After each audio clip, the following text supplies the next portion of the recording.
ઓમ નમઃ સદેભ્યઃ. ઓમ નમઃ સદેભ્યઃ. ઓમ નમઃ સદેભ્યઃ. પરમાત્મ પ્રકાશ 1977માં વર્ષનો છે. જાન્યુઆરી 1 જાન્યુઆરી પહેલો દિવસ શનિવારનો દિવસ 106 અને 7 106 નંબરની ગાથા ઉપરની તો બે જ લીટી બાકી હતી. 5-7 મિનિટ એના ઉપર ગુરુદેવશ્રીએ સ્પષ્ટીકરણ ખુલાસો કર્યો. પછી 107 નંબરની ગાથા 50-55 મિનિટ સુધી આજે ચલાવી છે. જોકે સવારે મેં ભરીને ચર્ચા કરી છે, લગભગ કલાક સવા કલાક. એટલે હવે કોઈ ચર્ચાને માટે અવસર નથી, મને નથી, સાચું કહું તો. કેમ કે ચર્ચા કરવી એ ધર્મ નથી, ચર્યા એ ધર્મ છે. આ ચર્ચામાં આપણી જિંદગી નીકળી જાય એટલે કરનારા વક્તાએ રાજી અને સાંભળનારા શ્રોતાએ રાજી. પછી જેની તેની અનુકૂળતા મુજબ સગવડીઓ ધર્મ. બરાબર. કોઈ તમારામાંથી એમ કહેશે કે અમે સવારે નહોતા એટલે પંડિતજી તમે ચાલુ થઈ જાઓ. સમજાય છે? સાચું કહું તમને, સવારે મેં લગભગ સવા કલાક ચર્ચા કરી છે. અને એટલા બધા ન્યાયના, સિદ્ધાંતના, અધ્યાત્મના પ્રાકરણિક ચર્ચાઓ 13 ગાથાઓમાં કહેવા શું માગે છે એની ચર્ચા, ન્યાય અને સિદ્ધાંતને સથવારે મેં ચર્ચા કરી છે. એટલે ખરેખર ઈચ્છા બિલકુલ નથી. તોય હવે જો રોજનો ક્રમ છે એ ક્રમ મુજબ થોડી ગંભીર ચર્ચા, મૂળ મર્મની ચર્ચા અત્યારે આપણે કરીએ. હમણાં સહજાનંદ વર્ણીજીનો આપણે જે અધ્યાત્મ પદ આપણે લીધો, એ અધ્યાત્મ પદમાં બધા આ જ મૂળ ભાવો છે. તેરી ભક્તિ મેં ક્ષણ જાય મેરે. દરેક ક્ષણ, દરેક સમય કૃપાળુદેવનો મને બોલ યાદ આવતો હતો. તત્વચિંતન વિના, આત્મભાવના વિના જે ક્ષણ જાય છે એક એક ક્ષણમાં અનંતા મનુષ્યના અવતારો હોમાય છે. શબ્દ વાપર્યું છે તત્વ વિચાર વિના. તત્વ વિચાર વિના એક એક ક્ષણ જાય છે તો એક ક્ષણમાં અનંતા મનુષ્યના અવતાર હોમાય છે. કેટલી કિંમત લાગી કૃપાળુદેવને. એટલે જ આત્મસિદ્ધિમાં લખ્યું ને એમણે છેલ્લે, જે હમણાં મારી નજર ગઈ એના ઉપર, એટલે કેટલી માર્મિક વાત એમણે લખી એના ઉપર. આત્મસિદ્ધિ આપણે અમૂલ્ય તત્વ વિચારમાં, રે આત્મ તારો શીઘ્ર એને ઓળખો, સર્વાત્મમાં સમદ્રષ્ટિ દ્યો, આ વચનને હૃદયે લખો. સમદ્રષ્ટિ. તો 13 ગાથાઓમાં આપણને સમદ્રષ્ટિ તો કરાવે છે યોગિંદુ દેવ. બીજું શું કરાવે છે? સંભાવ. સ્વભાવમાં સંભાવ, અનંતા જીવોમાં સંભાવ. સ્વામીજી આજે એક બહુ સરસ વાત કરી. સ્વભાવે બધા દ્રવ્ય સાધર્મી છે. જળ પણ સાધર્મી દ્રવ્ય છે દામજીભાઈ. ફેક્ટરી તમારી માલિકી નથી.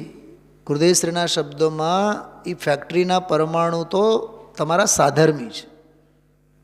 તો સાધર્મી પ્રત્યે આંધળો મમત્વ ન હોય, ધર્માનુરાગ હોય તોય એ પૂતગલનું પરિણમન છે. ખ્યાલમાં આવ્યું? આત્માનુશાસનના સ્વાધ્યાયમાં એક વખત વાત આવી હતી બહુ સરસ. મેં જ કીધું હતું અહીંથી, આ ગાદી હતી, કે શરીરની ખરી સેવા તો મુનિરાજ કરે છે. અરે દેહની ખરી સેવા તો મુનિરાજ કરે છે. હા, એને પૂરતા પ્રમાણમાં આહાર આપવો, એટલે આહાર ગ્રહણ કરીને એને આહાર પોષણ આપવો અને એની પાસેથી વધુમાં વધુ શીલ અને સંયમના કામ કઢાવવું. આપણે સૌ આહાર, વસ્ત્ર, પાત્ર વગેરે દેહાધ્યાસના અભિપ્રાયે સેવીએ છીએ. બાદામ ખાઈએ છીએ તાકાત વધે એને માટે. કાજુ અને પિસ્તા અને પલાળેલા બાદામ આપણે ખાઈએ, ખવડાવીએ છીએ કે શાર્પનેસ વધે. આત્મા શાર્પ જ છે, અણીદાર જ છે. પ્રવચન સાર નયના પ્રકરણોમાં 47 નયોમાં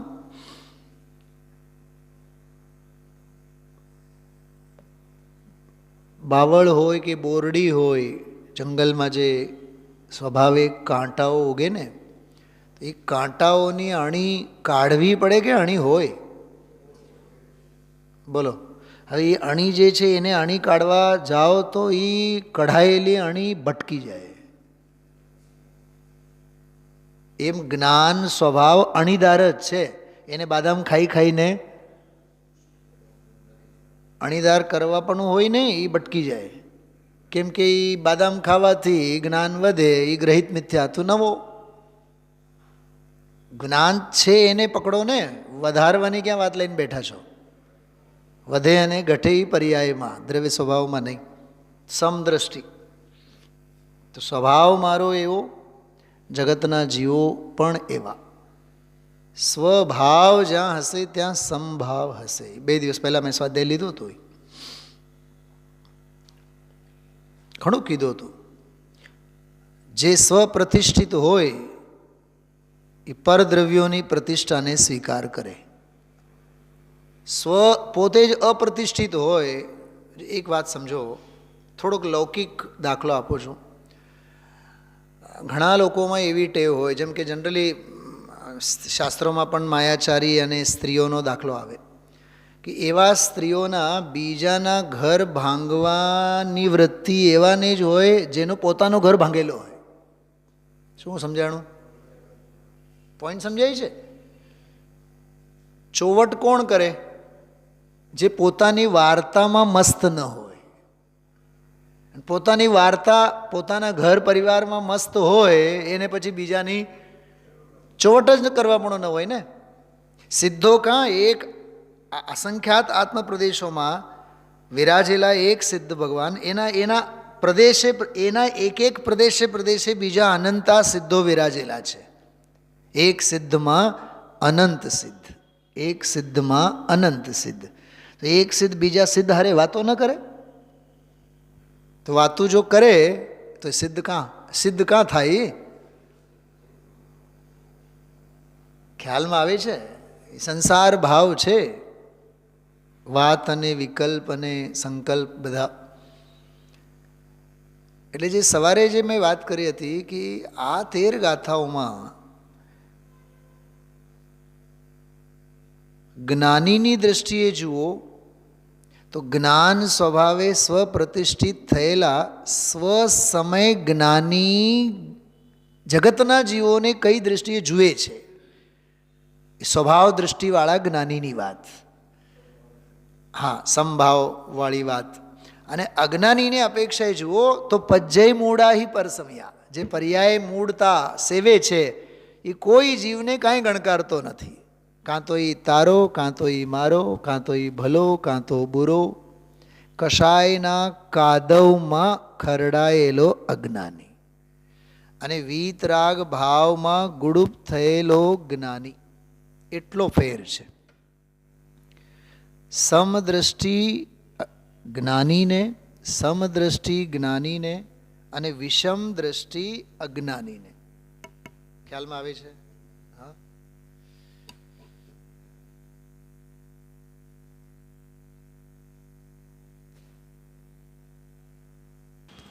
જો વાત ચાલતી હતી આપણે, સમદ્રષ્ટિ જ્ઞાનીને હોય અને વિષમ દ્રષ્ટિ અજ્ઞાનીને હોય. સમદૃષ્ટિ એટલે સમભાવ એટલે વીતરાગ ભાવ. વિષમ દૃષ્ટિ એટલે મોહ અને કષાયના ભાવ. મોહ અને કષાય બે કેમ કીધા? એને આપણે અજ્ઞાન ભાવ પણ કહી શકીએ, કેમ કે અજ્ઞાનના જ બે પડખા છે, એક દર્શન મોહ અને એક ચારિત્ર મોહ. મોહનીના બે પ્રકાર. એક આત્મસિદ્ધિમાં શ્રીમદજીનો એક બહુ સરસ દોહરો છે, બહુ જ અર્થપૂર્ણ છે, બહુ આપણે એને ઓછું યાદ કરતા હોઈએ છીએ. રાગ દ્વેષ અજ્ઞાન એ મુખ્ય કર્મની ગ્રંથ. ગ્રંથ એટલે ગાંઠ. રાગ દ્વેષ અજ્ઞાન એ મુખ્ય કર્મની ગ્રંથ થાય નિવૃત્તિ જેહથી, જેથી નિવૃત્તિ થાય તે જ મોક્ષનો પંથ. બહુ જ માર્મિક છંદ છે આત્મસિદ્ધિ. કહે છે કે કર્મની ગ્રંથિ કઈ? તો રાગ અને દ્વેષ. આપણે તો એનાથી હજી એક ડગલા પાછળ જઈ શકીએ, કેમ કે રાગ અને દ્વેષ તો કશાય છે. રાગ અને દ્વેષ તો કશાય છે. કશાય એટલે ચારિત્ર મોહનીયના દોષો છે, બરાબર? એટલે ચારિત્ર મોહનીય રૂપ કશાય ભાવ. તે કશાય ભાવ કેમ પેદા થાય? સવારે મેં કીધું હતું આજે કે કશાય ભાવો કેમ પેદા થાય? મોક્ષના પ્રકાશકના આધારે કીધું હતું. જ્યાં સુધી પર પદાર્થ ઇષ્ટાનિષ્ટ ભાસે ત્યાં સુધી પરદ્રવ્યો પ્રત્યે રાગ અને દ્વેષ કશાય ભાવો થાય. એનો અર્થ માન્યતામાં વિપરીતતા છે તો ગમા અને અણગમા કશાય ભાવો થયા વિના નહીં રહે. ફરીથી બોલું છું, બહુ ધ્યાનથી સાંભળજો. પરદ્રવ્યો પ્રત્યે ઇષ્ટાનિષ્ટ બુદ્ધિ જો હશે તો રાગ અને દ્વેષરૂપ કશાય ભાવો થયા વિના નહીં રહે.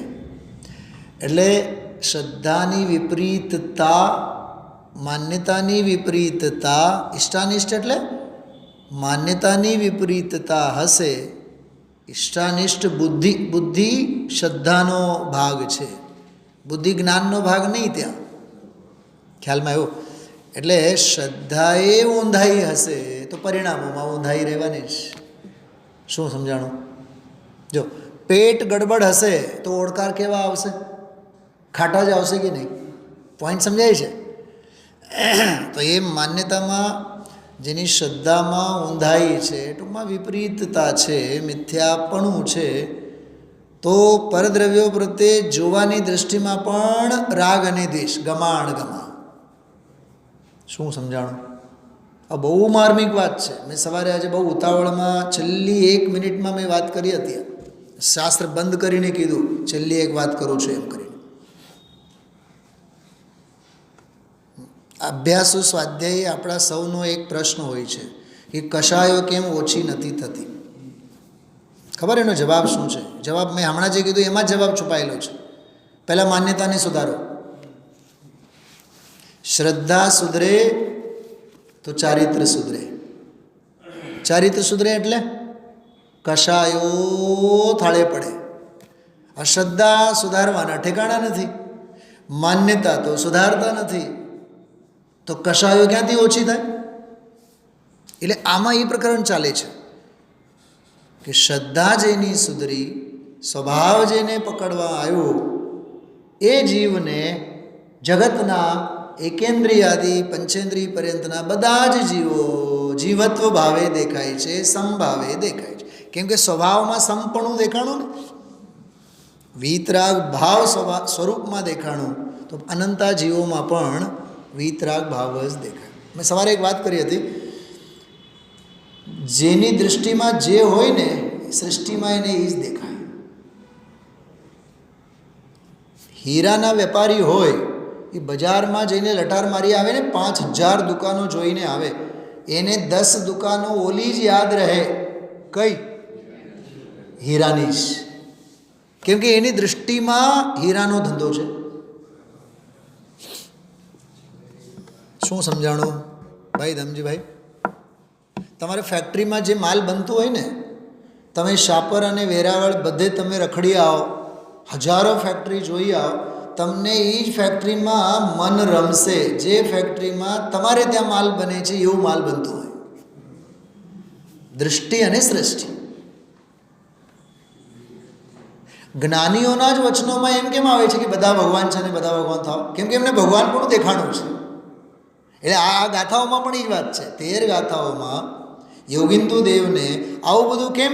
જ્ઞાન સ્વભાવે બધા સરખા, શુદ્ધ સંગ્રહે બધા સરખા.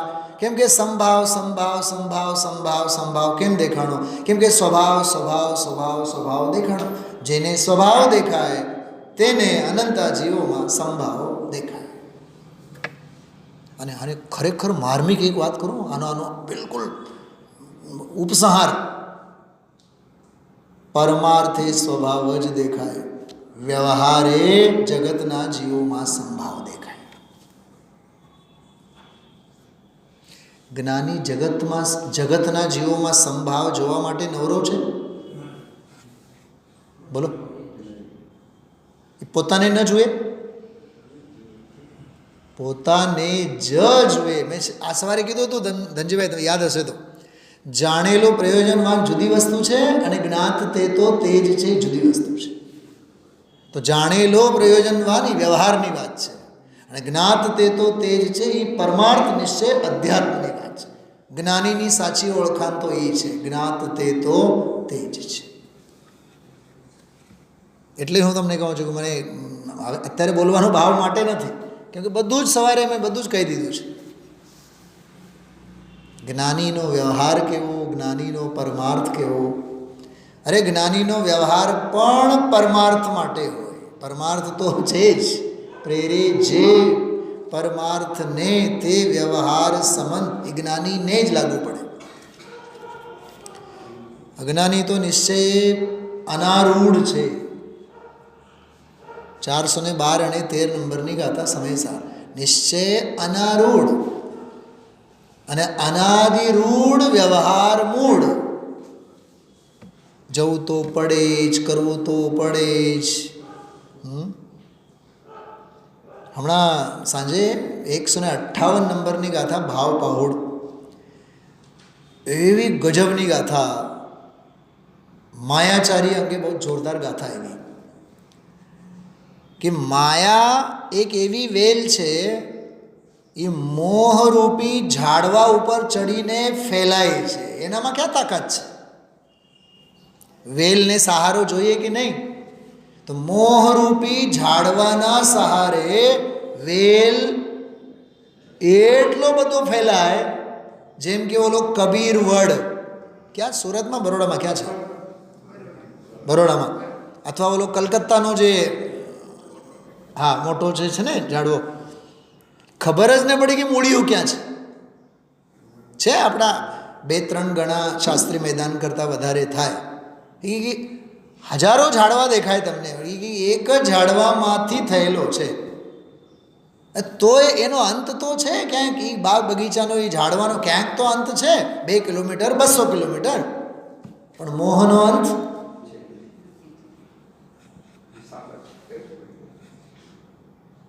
મોહ મહામદ પિયો અનાદિ. એમાં એવી ગંભીર ચર્ચા આવી કે માયાચારી એટલે શું?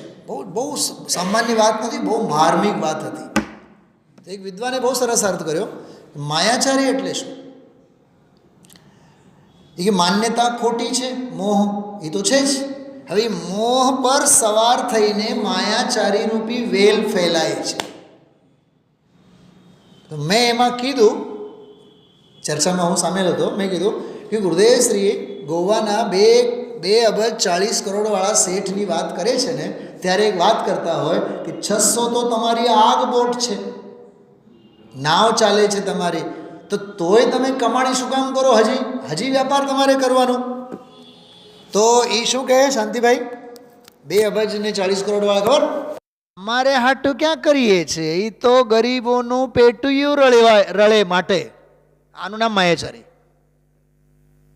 પોઈન્ટ સમજાણો શું કીધું? એટલે મેં એ વિદ્વાનોને કીધું, ગુરુદેવશ્રી સ્પષ્ટ બોલે, જો આવી તો માયાચારી. નામ મજૂરોનું, અને કર્મધારા પોતાની. બોલો, એ ભવને હારે છે કે ભવને જીતે છે? કોના નામે તમે માયાચારી કરો છો?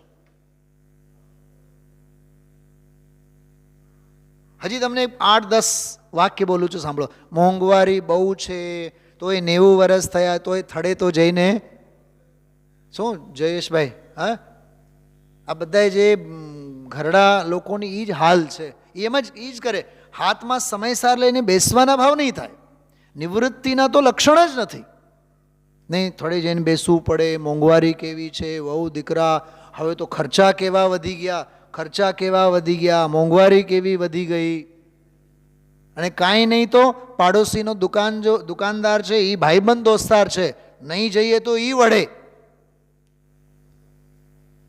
તમે જુઓ, આ જીવ પાસે બહાનાઓ કેટલા છે. બહાનાઓ શું કહેવાય? બહાનાઓનો ઘનપિંડ છે આ જીવ. જીનવાણી કહે છે કે તું તો જ્ઞાનનો ઘનપિંડ છે. ભવ સ્થિતિ આદિનું નામ લઈને આત્માર્થતાને છેદવાના અપલક્ષણો છે આ બધા. કીધું તું મેં 2-3 દિવસ પહેલા સ્વાધ્યાયમાં કીધું હતું. હા, શું કીધું હતું ખબર? સ્વાધ્યાયમાં ન જઈએ તો કોક કંઈક કહી દેશે, ચિંતા એની છે. શું કીધું? વ્યવહાર કરવા ન જઈએ, ઉઠમણામાં ન જઈએ, પ્રાર્થના સભામાં ન જઈએ, ખરખરો કરવા ન જઈએ તો ખોટું લાગી જશે. ચિંતા એની તો છે આ જીવને. પણ તત્વજ્ઞાનથી હું વંચિત રહીશ તો મારું ઘણું ખોટું થશે, એની ચિંતા જીવને નથી. બોલો, લૌકિક માર્ગમાં અહિતની ચિંતા અને અલૌકિક માર્ગમાં જો સાંભળજો, લૌકિક માર્ગમાં તમે વ્યવહાર નહીં સંભાળો તો વ્યવહાર બગડશે, સંબંધો બગડશે, એક વાત. ઓકે, પણ અલૌકિક માર્ગમાં જો પરમાર્થને તરછોડશો તો આત્મા બગડશે.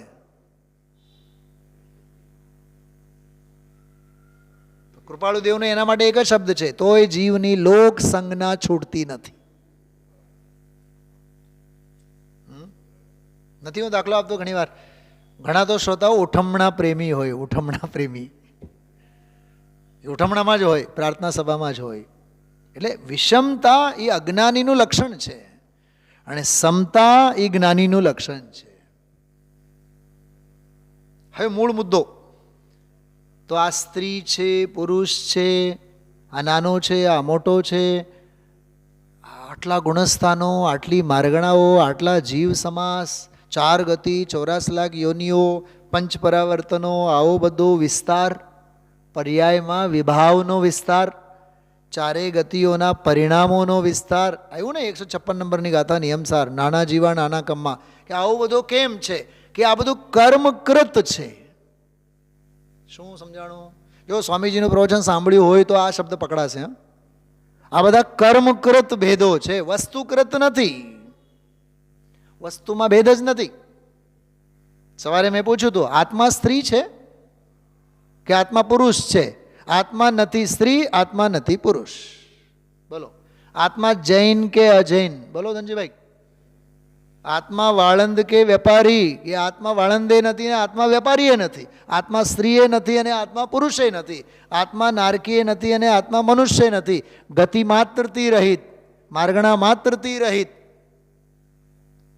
પ્રમત્તે નથી અને અપ્રમત્તે નથી. એ જ્ઞાયક ભાવ છે.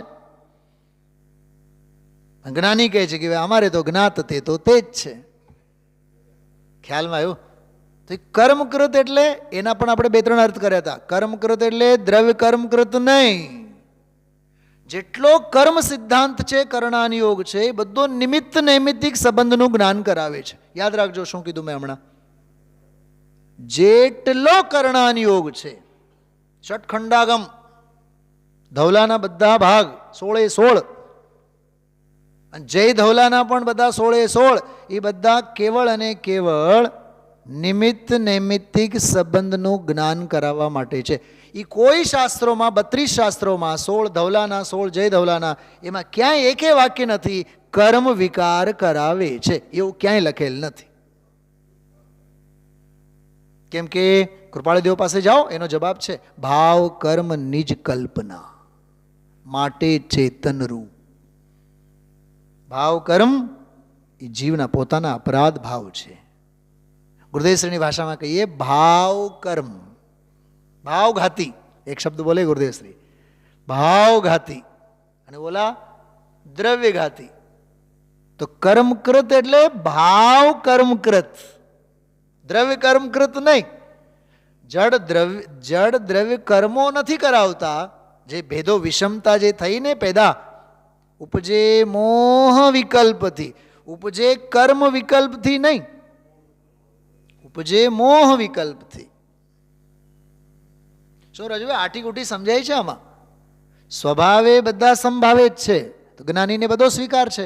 કેમ આમ જ્ઞાનીને સ્વીકાર છે? કેમ કે જ્ઞાનીને જ્ઞાન ભાવ સ્વીકાર છે એટલે સર્વે જીવોનો જ્ઞાન ભાવ એને સ્વીકાર છે. સીધી જ્ઞાનીની ચોપડી તો સાવ નાની છે, 2 પાનામાં તો એનું બધું મોક્ષ માર્ગ પતી જાય છે. અજ્ઞાની પાસે કચરો ઘણો છે. કેમ કે એની શ્રદ્ધા ઊંધી, એને કશાયો અસંખ્યાત લોક પ્રમાણ, સંકલ્પ વિકલ્પોનો પાર ન મળે અને સામે આવનારા બધા જ્ઞેયોનો પાર ન મળે, 5 ઇન્દ્રિયોના આલંબનો અને વિષયોનો પાર ન મળે અને અનાદિકાળના રાગ અને દ્વેષના કષાયના સંસ્કારોનો પાર ન મળે. એટલે જ્યાં જાય ત્યાં માથું મારે, જ્યાં જાય ત્યાં માથું મારે. ગુરુદેવશ્રીજી દાખલો આપે, જે કૂતરાના માથે કીડા પડેલા હોય ને, બોલો માથે કીડા પડેલા હોય ને, ચલ ચલ ચલ ચલ થતું હોય, થાંભલો દેખાય, થાંભલાને જઈને માથું ભટકાવે, 50 ઈયળો બધી માથામાંથી પડે. અજ્ઞાનીના અભિપ્રાયમાં કષાયની ઈયળો પડેલી છે. એટલે જ્યાં જાય ત્યાં આ દુકાન સારી, આ બજાર સારું, અહીંયા તો જગ્યા બહુ સારી દેખાય છે, આ પ્લોટ ખરીદી લેવાય, આ મકાન તો આપણે ખરીદવાનું જ. તમે વિચાર કરો, આનું નામ છે જીયા કબ તક ઉલઝેગા સંકલ્પ વિકલ્પો. એ જે સંકલ્પ વિકલ્પો છે એ ભાવઘાતીકૃત ભાવો છે. સમજાણો? તો જ્ઞાન, ફરીથી જ્ઞાની જ્ઞાન ભાવે પરિણમે છે એટલે એને બધા જીવોમાં જ્ઞાન ભાવ જ દેખાય. અને અજ્ઞાની જ્ઞાન ભાવની દ્રષ્ટિ છે નહીં એટલે જ્યાં ત્યાં બધા જીવોમાં કર્મોદયકૃત, ભાવ કર્મકૃત, કષાયકૃત ખેલ ખેલ્યા રાખે છે. આ સારું અને આ ખરાબ. હવે આમાં એક બહુ સરસ વાત આવી આજે કે હવે એ કર્મકૃત ભાવનો અભાવ જો કરવો હોય તો ઉપાય શું? તો કીધું કે ભાવ સ્થિતિ જેની નિકટમાં હોય એને સમ્યક્ત થાય. સમ્યક્ત એટલે વળી પાછો એનો અર્થ સંભાવ. 106 નંબરની ગાથા ખ્યાલમાં આવ્યો? ભાવઘાતીએ જે કર્મકૃત ભેદો કરીને જીવ સારા અને ખરાબ, ગમા અને અણગમાના ભાવે જુએ છે, જો એ વિભાવ ભાવોનો અંત લાવવો હોય તો ભવસ્થિતિ જેની નિકટમાં આવેલી હોય એની સમ્યક્તની ઉત્પત્તિ એને થાય એટલે એને સમભાવ પ્રગટ થાય. અને સમભાવ પ્રગટ થયે, વીતરાગ ભાવ પ્રગટ થયે, સત્તામાં પડેલા જે કર્મો છે એ બધા કર્મોથી એની મુક્તિ થયા વિના નહીં રહે. આટલો આ 106-7 આ ગાથાઓમાં છે.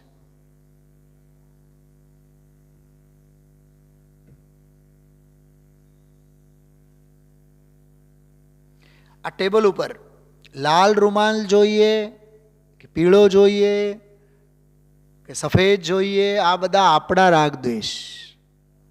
હવે મુનિરાજ આવીને બેઠા, હવે આપણને પૂછવાની હિંમત કે તમારે કયા કલરનો રૂમાલ પાથરીએ? અરે અમારા તન પર વસ્ત્રનો કટકો નથી તો વસ્ત્રમાં સારા અને ખરાબના ભેદ અમને ક્યાંથી હોય? શું કીધું? શું ધનજીભાઈ શું કીધું? હા, રાજુભાઈ તમને કદાચ માર્ગદર્શન આપશે, કપડાં કયા કલરના ખરીદવા, લગ્નમાં જવાના હોય. કોઈ મુનિરાજ માર્ગદર્શન નહીં આપે. અમે લોકો જ્યારે આ પંચકલ્યાણકોમાં જતા તો ઘણા બધા બ્રહ્મચારી બહેનો સોનગઢથી આવતા. તો ઇન્દ્રાણીને કયા કલરના કપડાં પહેરવા, કયા કોમ્બિનેશન કરવા, સાડલા કેવા પહેરવા, એ બ્રહ્મચારી બહેનો પછી એમને શીખવાડે. તો અમારા ભાલીલ સાહેબ કહે કે તમે બ્રહ્મચારી છો ને, તમને એમાં કાં રસ? તમે તો સફેદ પહેરો છો ને, સફેદ વસ્ત્ર પહેરો છો ને, તો ઇન્દ્રાણીના ઘરેણા કેવા, ઇન્દ્રાણીને મેચિંગ કેવું કરવાનું, બંને કપલનું મેચિંગ કેવી રીતે કરવાનું, તમારી બુદ્ધિ એમાં શું કામ જાય છે? વાત સમજાય છે શું કીધું?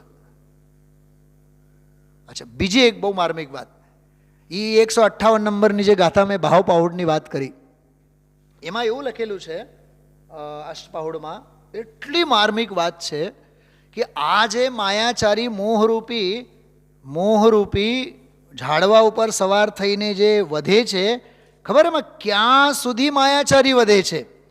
હું તમને એમના શબ્દોમાં બતાવું છું. મને બિલકુલ મોઢે છે પણ તોય તમને જયચંદજી છાવડા સાહેબના શબ્દોમાં કહું છું, સાંભળજો. માયાચારી કેટલી હદે વધે છે એમાં એવું લખેલું છે, યહ માયા કષાય ગૂઢ હૈ. શું કીધું? આ ભાવ પાહુડ 158મી ગાથા. યહ માયા કષાય ગૂઢ હૈ, इसका विस्तार भी बहुत है, मुनियों तक फैलती है. શું કીધું? ગ્રહસ્થોની વાત જવા દો, બોલો દમજીભાઈ શું કીધું? એ મુનિઓ સુધી ફેલાય છે. મેલો વિદ્વાનોને કીધું, પેલા સંવર્ધિકારમાં આશ્રવ જેને સમગ્ર લોક પર વિજય પ્રાપ્ત કરેલો છે એવા આશ્રવ ઉપર જીતનારો એ સંવર. બરાબર? તો આશ્રવનો ફેલાવ ક્યાં સુધી? કે સમગ્ર લોકમાં. એ માયાચારી ક્યાં સુધી ફેલાય? કે કહે છે કે માયાચારી મુનિઓને પણ નહીં છોડે. પોઈન્ટ સમજાય છે? પૈસાનું લાલચ કોને ન હોય? નથી કહેતા લોકમાં પૈસાનું નામ આવે એટલે મોઢામાં પાણી છૂટે. તો માયાચારી તો મુનિરાજો સુધી ફેલાયેલી છે. મારો સંઘ, મારા શિષ્ય, હમણાં જ આવ્યું તો આપણે 4 દિવસ 6 દિવસ પહેલા, મારી પીછી, મારું કમંડળ, મારું શાસ્ત્ર, શું આવ્યું તો એમાં મસ્ત સ્થાનિકામાં આપણે વાંચી ગયા હતા. એ બધા તને પતનના રસ્તે લઈ જાય છે. કેટલી માર્મિક વાત છે. હા, એક બહુ જોરદાર દાખલો આપું છું, સાંભળો. નાટક સમયસારમાં આવે છે. ભેદ જ્ઞાન સાબુ છે. ભેદ જ્ઞાન શું છે? સાબુ. આ મોઢે જ્યારે આપણે સાબુ રગડતા હોય ને તો આપણી આંખો કેવી હોય? બંધ હોય. સમજો આમ મોઢા ઉપર આપણે સાબુ રગડીને આપણે આમાં મસળીએ છીએ. મસળતા મસળતા જરીક આંખ કંઈક ખુલી અને જરીક એ સાબુનો ફેસનો એ અંશ જો આંખમાં જાય તો મરો થાય કે નહીં?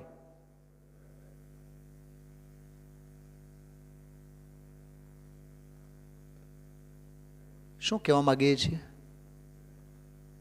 મોઢું સાફ કરવા માટે સાબુ હોય પણ સાબુ આંખમાં ન કરવી જોઈએ. એમ વસ્તુ સ્વભાવનો નિર્ણય કરવા માટે ભેદ જ્ઞાન રૂપી સાબુ હોય પણ એ ભેદ જ્ઞાન રૂપી પર્યાય દ્રવ્ય સ્વભાવમાં જો ગરવા માંડે ને તો દ્રવ્ય ખરાબ થઈ જાય. અને એની તાકાત જ નથી કે દ્રવ્ય સ્વભાવમાં ઘૂસે. કેટલી માર્મિક ચર્ચા છે આ. આજના વ્યાખ્યાનમાં પહેલો ફકરો વાંચો ને તો આખા સ્વાધ્યાયનું પિક્ચર તમારી સામે ખુલશે. એટલું સરસ છે. જો આમાં જો, આ તો એ કહેવું છે કે જેટલા કર્મજનિત ભેદો છે, મેં હમણાં કીધું કર્ણાન યોગ બધો નિમિત્ત નૈમિત્તિક સંબંધવાળો છે શાસ્ત્ર, કે કર્મજનિત ભેદો છે એ જીવ સ્વરૂપ નથી. આવ્યું? દરેક જીવનું સ્વરૂપ તો છે કેવો? દરેક જીવનું સ્વરૂપ પૂર્ણાનંદ અને દ્રવ્ય સ્વભાવે વીતરાગ સ્વરૂપે આત્મા પ્રત્યેક છે. એટલે દરેકનો ભગવાન આત્મા છે. પોતાને જ્યારે પરથી, ભેદથી, પરથી, રાગથી તમે આ ગોઠવીને મોઢે કરો ને તોય નહીં થાય. એટલું સરસ ગુરુદેવશ્રી બોલે છે. પરથી, ભેદથી, પરથી, રાગથી ભિન્ન જાણે છે એ આત્મા, એવા જ બધા આત્મા છે એમ જાણતા ભેદ ઉપરના લક્ષે રાગ અને દ્વેષ થાય એને ન થાય. કોને નહીં થાય? જ્ઞાનીને નહીં થાય. કેમકે જો ક્યારે મેં કીધું તો પરમ દિવસે લગભગ, વિકારમાં ભેદ, અવિકારમાં અભેદ. શું સમજાય છે?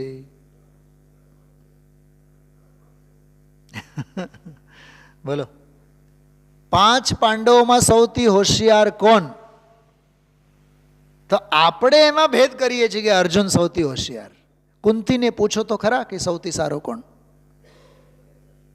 કુંતીની નજરે જુઓ 5 પાંડવો સરખા છે, સંતાન છે.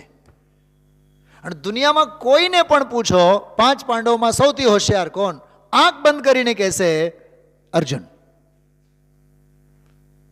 દુનિયાની દ્રષ્ટિએ પાંડવોને નહીં જુઓ, કુંતીની દ્રષ્ટિએ જુઓ.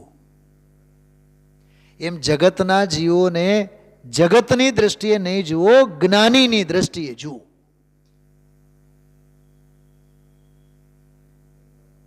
સંભાવ, સંભાવ, સંભાવ. સર્વ જીવ છે સિદ્ધ સમ. એ મેં ટાઇટલ જ આપ્યું હતું સવારે. જે સમજે તે થાય, બાકીનાને નહીં, સમજનારને માટે છે. શું કહ્યું કે આ આત્મા, આ 16મી ગાથા, 16 વાલા સોનાનો દાખલો. હા, 16મી તો નહીં પણ 106 નંબરની ગાથા છે ને, એ ગુરુદેવશ્રી 16 ઓલું બોલી ગયા. પૂર્ણાનંદ પ્રભુ દરેક જીવ છે, એકેન્દ્રીથી માંડીને પંચેન્દ્રી નારકીથી માંડીને દેવ, બધા જીવ જે છે, જેને જીવ કહીએ એ તો અનાકુળ આનંદ કંદ વીતરાગ સમૂહનો પિંડ છે. શબ્દો જુઓ, અનાકુળ, અનાકુળ આનંદ કંદ વીતરાગ સમૂહનો પિંડ છે. એવા જ બધા જીવ છે. જો સ્વ અને પરનો આવો સ્વીકાર. એમ જેને પોતાનો સ્વભાવ શુદ્ધ અખંડ અભેદ એ આત્મા એમ જેણે જાણ્યો, જો આવ્યો સ્વભાવ અંદરમાં પોતાનો, એણે પોતામાં પણ, હવે જો બહુ માર્મિક વાત છે, એણે પોતામાં પણ જે પર્યાય ભેદ છે એ જાણવા લાયક રહી. એ જાણેલો પ્રયોજનવાન છે. પર્યાય ભેદો એ બધા જાણવા લાયક. સંવર પ્રગટ થયું, જાણ્યું. આશરો થાય છે, જાણ્યું. બંધ થાય છે, જાણ્યું. નિર્જરા થઈ, જાણ્યું. સંવર થયું, જાણ્યું. મોક્ષ થયું, એ જાણ્યું. થતી પર્યાયને જ્ઞાની જાણે. તે કહે છે જાણવા લાયક રહી, આદરવા લાયક ન રહી. પોતાની વાત ચાલે છે. એમ બીજા જીવને પણ, એટલે અનંતા, એ રીતે પૂર્ણ શુદ્ધ છે એમ જાણતા એને ભેદવાળી દશાથી એને, જો હવે આવ્યું, જો આ ઠીક છે એટલે રાગ અને આ અઠીક છે એટલે દ્વેષ, જ્ઞેય ભેદ, એને કારણે એને રાગ અને દ્વેષ થતો નથી. હા, એક બીજી વાત, ચારિત્રનો દોષ, નબળાઈને કારણે રાગ દ્વેષ થાય એ જુદી વાત છે. જો જ્ઞાનીની બાધક દશા, સાધકની બાધક દશા, એનું પણ જ્ઞાન કરાયું. પણ ભેદ, આ સ્ત્રીનું શરીર ને આ પુરુષનું શરીર ને આ માણસનું શરીર ને આ નારકીનું શરીર, એવા જે ભેદથી એને પ્રેમથી જે રાગ દ્વેષ થતો, એ રાગ દ્વેષ જ્ઞાનીને પોતાના પૂર્ણ સ્વભાવને જોતા, જો પોતાના પૂર્ણ સ્વભાવને જોતા અને બીજા બધા આત્મા પણ પૂર્ણ છે એમ જાણતો, એના ભેદને લક્ષે જે રાગ દ્વેષ થતા, એ રાગ દ્વેષ જ્ઞાનીને થતા નથી. એક સરસ શબ્દ આવ્યો, જો પોતાને પણ પૂર્ણ જાણે તે જ્ઞાની, જગતના જીવોને પણ પૂર્ણ જાણે તે અજ્ઞાની. જ્યાં જ્યાં અપૂર્ણતા ત્યાં ત્યાં રાગ દ્વેષ, જ્યાં પૂર્ણતાનું ભાન ત્યાં નિર્વિકાર સંભાવ. છેલ્લી વાત, કૃપાળુદેવનો જ એક વાક્ય છે, જ્યાં ત્યાંથી રાગ દ્વેષ રહિત થવું તે ધર્મ છે. જ્યાં ત્યાંથી રાગ દ્વેષ રહિત થવું તે ધર્મ છે. એવી રીતે આ બહુ અદ્ભુત ગાથાઓ, અને 16 ગાથાઓમાં 13 ગાથાઓમાં સર્વ જીવ સમાન છે. સવારે મેં કીધું હતું સર્વ જીવ સમાન છે અને સર્વ જીવ પોતાનામાં સમાના છે. તો બધાએ પોતપોતાનામાં સમાના છે, તો હું મારા સ્વરૂપમાં કેમ નહીં સમાઉં, એવો એનો પ્રયોજન આ ગાથાઓનું છે. ઓમ નમઃ સિદ્ધેશ્વરાય.